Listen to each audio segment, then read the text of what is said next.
সমুদ্র সৈকতের কথা মাথায় আসলেই আমাদের প্রথমে মনে পড়ে পানির ঢেউ আর হচ্ছে বালু আর বালু, তাই না? তো হ্যালো এভরিওয়ান, আসসালামু আলাইকুম। লাইফস্টাইল বাই সোনিয়া ইউটিউব চ্যানেলে আপনাদের সকলকে জানাই স্বাগতম। তো আমার ছোট্ট পাখিটা সায়ানটা, সে হচ্ছে সাগর পাড়ে আসলেই তার হচ্ছে প্রথম কাজ হচ্ছে তাকে একটা বিচ ট্রাক কিনে দিতে হবে। আর সেইটা নিয়ে সে অনেক সময় ধরে বসে বসে বালি উঠাবে, ঢালবে। এটা হচ্ছে তার সব থেকে পছন্দের কাজ। যখন উঠাবে ঢালবে এরকম করে একটা ডিপি হয়ে যাবে বালির, তখন এই বালুর ডিপিটা আবার একটা বড় ঢেউ এসে ভেঙে দিবে। আর তখন এটা নিয়ে আবার পিছনে পিছনে ছুটে যাবে, পানিটা যখন নেমে যায় এইটা দিয়ে সে খুব এনজয় করে। সেই ছোট্ট থেকে আমার সায়নটা আসতেছে। ওর ফার্স্ট ও যখন আসছে বিচে, তো তখন ওর বয়স ছিল 5 মাস। ভালো করে বসতে পারতো না। তো আমার সেই ছবিগুলো আছে। তো সেই হচ্ছে ওর ফার্স্ট বিচে ঘোরা। তো তারপর থেকে কত শতবার আসছি তার কোনো ঠিক নাই। তো এখন ওর আস্তে আস্তে ও এখন আর ভয় পায় না। তো প্রথম দিকে ও একটু কম ভয় পাইতো, যখন একটু একটু হাঁটা শিখছে তখন হচ্ছে একবার আসছিলাম। তখন হচ্ছে আমার ছোটো ভাই ওকে কোলে করে নিয়ে গেছে। তো ওর মা, আমি বলছি তোমার মামার সাথে তুমি যাও। তখন ও মানে ওরকম কথাও বলতে পারে না। তো ওকে এরকম কোলে থেকে এরকম নামাই দিছে পানির মধ্যে। তো সে পা উঁচু করে রাখতেছে, ও পা পানিতে লাগাবে না, ভয় পাইতেছে। তো সেই মোমেন্টগুলো আমি হচ্ছে আমার ফোনে আছে, অন্য আরেকটা ফোনে। তো আমি সব ছোট্টবেলার ওর সব স্মৃতিগুলোকে আমি ক্যামেরাবন্দি করে রাখি। তো এইটাও হচ্ছে গত রমজানের ভিডিও। তো সেইটা আমি আজকে পাবলিক করতেছি। মানে আমি আবার খুবই অলস, মানে ভিডিও হচ্ছে করে রাখি কিন্তু পাবলিশ করার ওরকম সুযোগ হয় নাই। তো আজকে হচ্ছে মেইনলি পাবলিশটা করব। ভাবলাম যে অনেক দিন হয়ে গেছে, তো আমার ফোনে ভিডিওগুলো মানে পরে অনেক ভিডিও করছি, ঘুরছি ফিরছি, সেগুলো সব দেওয়া হয়ে গেছে। কিন্তু এই ভিডিওটা আমার অনেক মানে ফোনের রয়েছে কিন্তু অনেক দূরে ছিল, মানে পিছনের দিকে। তো আজকে ভাবলাম এটাকে একটু ঠিকঠাক করে আমি এটাকে পাবলিশ করি।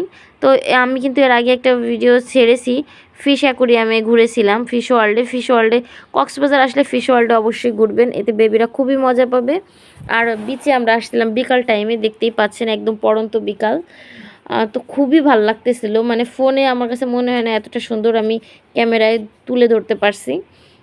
অতটা ভালো লাগতেছে না আমার কাছে মনে হয়, কিন্তু ওই মুহূর্তটা ওই সাগর পাড়ে এত বেশি ভালো লাগতেছিল, মানে না থাকলে। প্রচণ্ড বাতাস ছিল, আর ঠান্ডা ঠান্ডা বাতাস, আর পানিও ভাটা নেমে গেছে অনেক নিচের দিকে। মানে খুবই ভালো লাগতেছিল। সন্ধ্যার কিছুটা আগ মুহূর্ত ছিল এটা।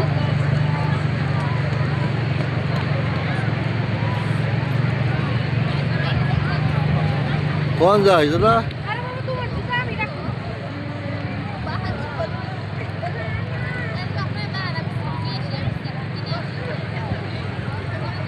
সাথে পরিবারের সাথে ঘোরার মজাই আলাদা। তো সায়ানের দাদা দাদু এবং ওর কাকা আমরা সবাই মিলে আজকে সারা দিন অনেক মজা করেছি, অনেক ঘুরেছি, মানে খুবই এনজয় করেছি। মানে কক্সবাজার এর আগে যতবারই আসছি এতটা মজা করি নাই, এবারের মজাটা আমার সবথেকে বেশি ছিল।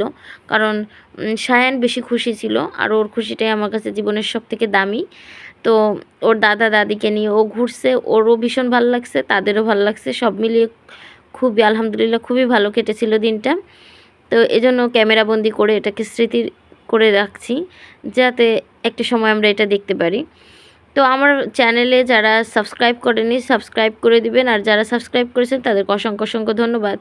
আর চলে আসুন কক্সবাজারে বিচে, যারা ঘুরেন নাই এখনও তারা একবার হলেও বিচে ঘুরতে আসবেন।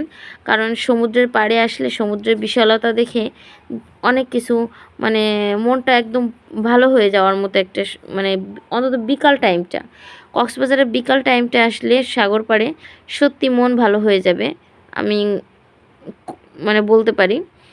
আর হচ্ছে উম, আর যদি গোসল করার ইচ্ছা থাকে তাহলে সকাল টাইমে আসলে গোসল করে।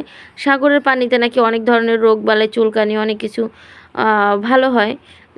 তো জানি না আমি আসলে এটা সত্যতা কতটুকু, তবে হতে পারে। কারণ আল্লাহ সাগরের পানিতে অনেক রোগ মুক্তি দিতে পারে, লবণাক্ত পানি। তো এতে হতে পারে, আমি আসলে শিওর জানি না, তো অনেকে বলে, তো এই জন্য আমি এটা বললাম।